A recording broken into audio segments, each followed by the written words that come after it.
Salut tout le monde! Aujourd'hui, on plonge dans un sujet crucial pour les professionnels et les décideurs politiques en Afrique. Pourquoi l'Afrique devrait se concentrer sur la Chine et les foires de Guangzhou? On va explorer les opportunités et les stratégies qui font de la Chine un partenaire essentiel pour les nations africaines. Tout d'abord, la Chine est un partenaire économique majeur pour l'Afrique.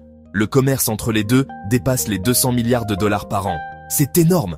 La Chine investit aussi massivement dans les infrastructures africaines. Routes, ports, chemins de fer, centrales électriques. Ces investissements transforment le paysage et l'économie du continent. Ensuite, parlons financement et investissement massif.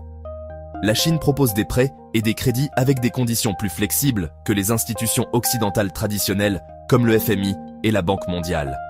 Ça change la donne.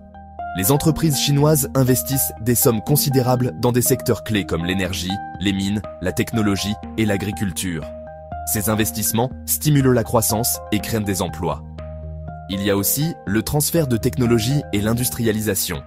La Chine exporte son modèle d'industrialisation rapide en Afrique, ce qui contribue au développement des industries locales.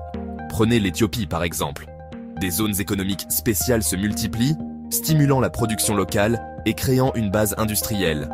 De plus, l'approche de la Chine est basée sur la coopération sud-sud. Contrairement aux relations historiques avec l'Occident, cette approche est perçue comme plus équitable. La Chine soutient également les pays africains sur la scène internationale, notamment aux Nations Unies. Autre point clé, la diversification des partenaires. Renforcer les liens avec la Chine permet à l'Afrique d'éviter une dépendance excessive envers les anciennes puissances coloniales et les institutions financières occidentales. Cette diversification permet aux nations africaines de négocier de meilleures conditions en jouant les puissances mondiales les unes contre les autres. Maintenant, parlons de Guangzhou, aussi appelé Canton, un important centre commercial et industriel. Plusieurs foires s'y tiennent chaque année, offrant des opportunités incroyables. Les professionnels africains peuvent y trouver des fournisseurs fiables, négocier les prix directement, découvrir les nouvelles tendances technologiques et industrielles, et nouer des partenariats pour importer ou produire des biens en Chine. Un des événements incontournables est la foire de Canton, qui a lieu 2 fois par an. C'est la plus grande foire commerciale du monde, couvrant tous les secteurs. De l'électronique au textile, en passant par l'agriculture, les machines et l'équipement médical. De nombreux entrepreneurs africains y participent pour s'approvisionner en produits ou établir des collaborations industrielles. D'autres foires importantes à Guangzhou incluent le China International Beauty Expo, le Guangzhou International Auto Exhibition et le Salon de l'alimentation et des boissons. Ces événements offrent des opportunités spécialisées pour différents secteurs. Enfin, soulignons que la relation sino-africaine est gagnant-gagnant. La Chine aide à l'industrialisation de l'Afrique et offre des facilités financières aux entreprises africaines. Cette relation favorise la diversification économique, réduisant la dépendance aux marchés occidentaux. Mais, soyons prudents. Il existe des défis tels que le risque d'endettement excessif envers la Chine, des problèmes de qualité avec certaines infrastructures construites par la Chine, et des déséquilibres commerciaux où l'Afrique exporte principalement des matières premières et importe des produits manufacturés. Voilà. Se concentrer stratégiquement sur la Chine et les foires de Guangzhou peut ouvrir des opportunités significatives pour les nations africaines.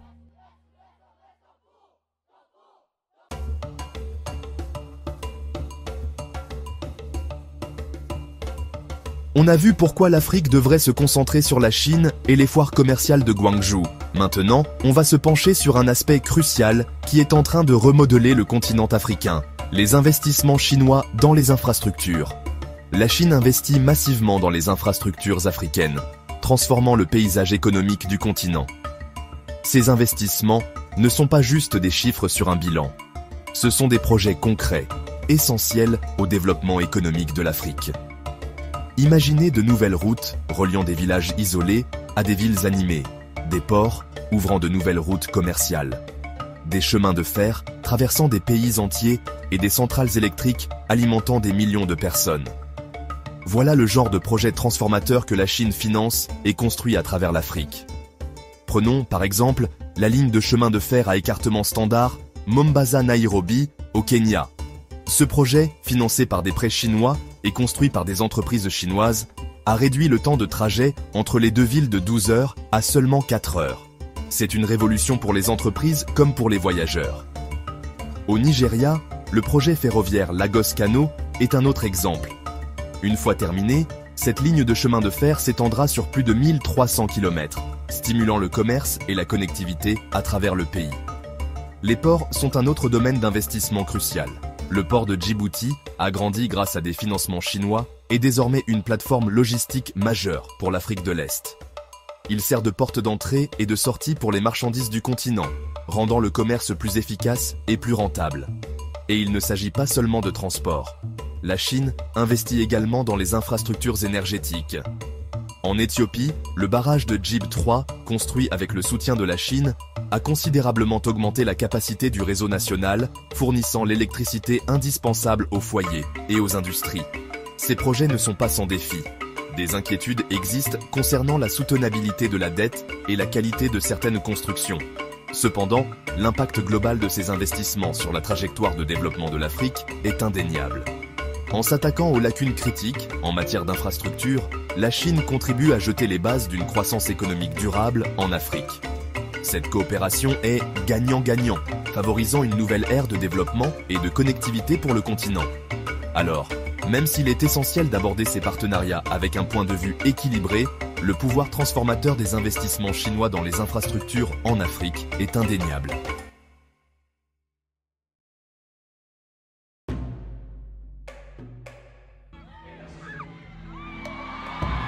Après avoir exploré l'impact transformateur des investissements chinois dans les infrastructures en Afrique, on va se pencher sur un autre aspect crucial de ce partenariat, la flexibilité des prêts et des crédits chinois. Contrairement aux institutions financières occidentales, traditionnelles, la Chine propose des prêts et des crédits avec des conditions plus souples. Cette flexibilité change vraiment la donne pour les pays africains qui cherchent à financer leurs projets de développement. Pour beaucoup de nations africaines, obtenir des financements pour des projets de grande envergure a toujours été un vrai casse-tête. Les institutions financières traditionnelles imposent souvent des conditions très strictes, ce qui rend difficile l'accès aux fonds dont ces pays ont tant besoin. L'approche de la Chine, en revanche, est différente. Les prêts chinois sont souvent assortis de taux d'intérêt plus bas, de périodes de remboursement plus longues et de moins de conditions politiques. Du coup, ils sont plus accessibles et plus faciles à gérer pour les nations africaines.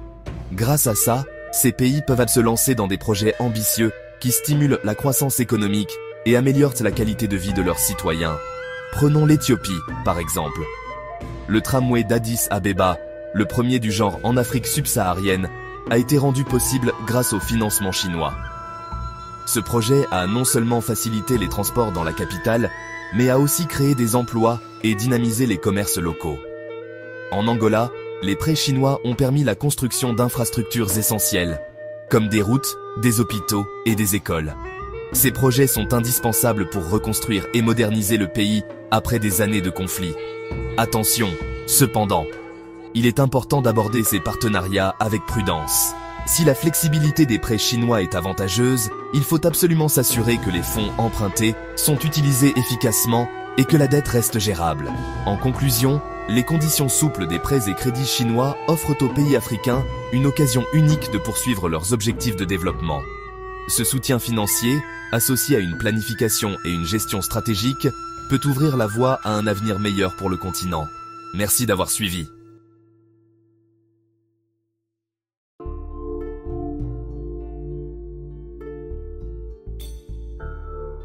Après avoir discuté de la flexibilité des prêts et des crédits chinois, on va se pencher sur un autre aspect crucial du partenariat sino-africain, le transfert de technologie et l'industrialisation rapide.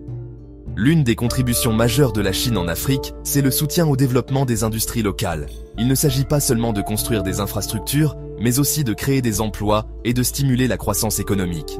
Grâce au transfert de technologies, les entreprises chinoises apportent des technologies de pointe et leur savoir-faire aux pays africains, ce qui leur permet de construire et de pérenniser leurs propres industries. Prenons l'exemple de l'industrie textile éthiopienne.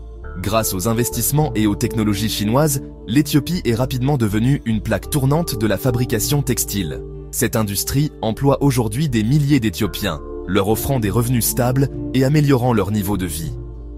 Au Nigeria, les entreprises chinoises ont joué un rôle essentiel dans le développement de l'industrie automobile. En installant des usines de fabrication et en formant des travailleurs locaux, elles ont jeté les bases d'un secteur automobile en plein essor. Non seulement cela réduit le besoin d'importer, mais cela renforce aussi l'expertise et les capacités locales. Mais attention, tout n'est pas rose. Une industrialisation aussi rapide s'accompagne de son lot de défis, notamment des préoccupations environnementales et la nécessité de pratiques durables. Il est crucial que les partenaires africains et chinois travaillent main dans la main pour garantir que la croissance industrielle soit équilibrée avec la protection de l'environnement et la durabilité à long terme. En conclusion, le transfert de technologie et l'industrialisation rapide sont des éléments clés de la coopération sino-africaine. En développant les industries locales, en créant des emplois et en stimulant la croissance économique, ce partenariat est très prometteur pour l'avenir de l'Afrique. Merci d'avoir regardé.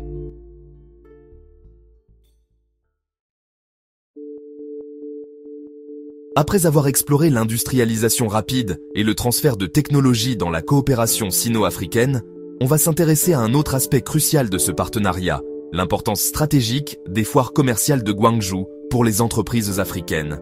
Les foires de Gwangju, comme la foire de Canton, offrent des opportunités incroyables aux professionnels africains. Ce ne sont pas de simples expositions, ce sont de véritables marchés dynamiques où se créent et se renforcent des relations commerciales. Imaginez-vous en train de parcourir les allées animées de la foire de Canton, où des milliers d'exposants présentent leurs derniers produits et innovations. Pour les entrepreneurs africains, c'est une mine d'or. Ils peuvent y trouver des fournisseurs fiables, négocier des prix compétitifs, découvrir les nouvelles tendances et établir des partenariats commerciaux précieux. Prenons l'exemple d'un petit entrepreneur kényan participant à la foire. En interagissant directement avec les fabricants, il peut se procurer des produits de qualité à des coûts plus bas, ce qui se traduit par de meilleures marges et des prix plus compétitifs chez lui. Ce contact direct favorise la confiance et assure une chaîne d'approvisionnement stable, essentielle à la croissance de son entreprise. De plus, ces foires commerciales ne se limitent pas à l'achat et à la vente. Ce sont des plateformes d'échange de connaissances. Les entrepreneurs africains peuvent se renseigner sur les dernières avancées technologiques, les techniques de production et les tendances du marché. Ces connaissances sont cruciales pour rester compétitifs dans un marché mondial en constante évolution. Cependant, participer à ces foires n'est pas sans défi. Les coûts de déplacement, la barrière de la langue et la compréhension des complexités du commerce international peuvent être intimidants.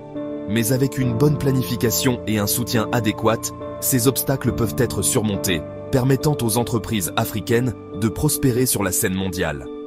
En conclusion, les foires de Gwangju sont un élément essentiel du partenariat sino-africain. Elles fournissent aux entreprises africaines les outils et les opportunités nécessaires pour être compétitives à l'échelle mondiale, favorisant ainsi la croissance et le développement économique. Merci d'avoir regardé.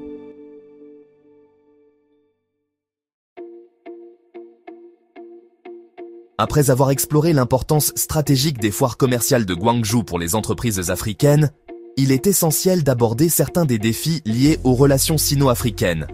Bien que le partenariat entre la Chine et l'Afrique offre d'immenses opportunités, il présente aussi certains risques et obstacles qui nécessitent une gestion prudente pour une collaboration durable. Commençons par la question de la dette. La flexibilité des prêts et des crédits chinois, comme on l'a vu précédemment, peut être une arme à double tranchant. Si ces arrangements financiers ont facilité de nombreux projets d'infrastructures à travers l'Afrique, il existe une inquiétude croissante quant au risque de surendettement. Beaucoup de nations africaines ont accumulé des dettes importantes pour financer ces projets ambitieux. Et sans une planification financière rigoureuse, cela pourrait mener à une instabilité économique. Deuxièmement, il y a des préoccupations concernant la qualité de certains projets d'infrastructures construits par des entreprises chinoises. Même si de nombreux projets ont été couronnés de succès, il y a eu des cas où la qualité de la construction a été remise en question. Cela peut entraîner des coûts supplémentaires pour les réparations et l'entretien, diminuant finalement la valeur de l'investissement initial. Un autre défi important est le déséquilibre commercial entre la Chine et l'Afrique. Alors que l'Afrique exporte des matières premières vers la Chine, elle importe des produits finis, ce qui entraîne un déficit commercial. Ce déséquilibre peut freiner la croissance des industries locales et perpétuer la dépendance économique. Malgré ces défis, il existe des moyens de gérer et d'atténuer ces risques. Les nations africaines doivent s'engager dans des négociations transparentes et stratégiques, en veillant à ce que les conditions de prêt soient durables et que les normes de qualité soient respectées. De plus, Encourager les industries locales et diversifier les exportations peuvent aider à équilibrer les relations commerciales et à promouvoir la résilience économique. En conclusion, bien que le partenariat sino-africain soit très prometteur, il est crucial de relever efficacement ces défis. En abordant les problèmes de la dette, de la qualité et des déséquilibres commerciaux, les deux régions peuvent œuvrer à une coopération plus équilibrée et durable. Merci d'avoir regardé. Restez connectés pour plus d'informations sur la façon dont les partenariats internationaux façonnent l'avenir de l'Afrique. À la prochaine.